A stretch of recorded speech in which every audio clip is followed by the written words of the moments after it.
अध्यक्ष अध्यक्ष तेलंगाना सरकार द्वारा आत्मा गौरव भवन के नाम पर बहुत सारी समाजों को लैंड और कंस्ट्रक्शन के लिए अमाउंट दिया गया। ये बहुत ही अच्छा कार्य था अध्यक्ष। मेरी जो विधानसभा है गोशा महल एक मिनी इंडिया कहा जाता है अध्यक्ष।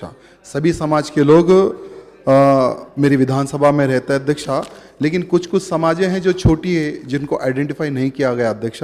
मैं आपके माध्यम से मुख्यमंत्री से ये निवेदन करना चाहूँगा, जैसे राजस्थान से छोटी छोटी समाज है, 36 कौम समाजें हैं अध्यक्ष। महेश्वरी समाज है, माली समाज है और सिकवाल ब्राह्मण समाज है, यादव समाज है, खत्री समाज है और मोची समाज है, खुरमा समाज है और बुंदली समाज है, सिख समाज है और वाल्मीकि समाज जैसी बहुत सारी समाज है अध्यक्ष।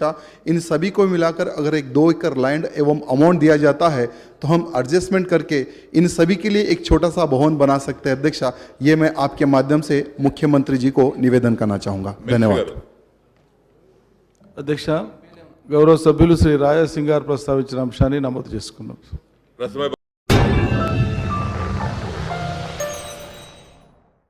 Germanton super speciality hospital, doctor Mir Jawad Jar Khan, senior experienced orthopaedic surgeon, bone fracture, joint replacement, hip replacement और स्पाइन सर्जरी कामयाबी से अंजाम दे रहे हैं। इसके अलावा neuro surgery, cardiology, gynaecology, dental, general medicine, dialysis और फिजियोथेरेपी जैसे शोबाजात में इंतहाई कामयाबी के साथ वाजबी फीस में इलाज किया जा रहा है। शेयरिंग और प्राइवेट रूम्स, अस्पताल में 24 घंटे MRI, CT scan, 2D digital x-ray, ultrasound, operation theatre, ICU और लैब की सहूलत दस्तयाब है। आपकी उम्मीदों के ऐन मुताबिक Germanton super speciality hospital, pillar number 150, Attapur, Hyderabad.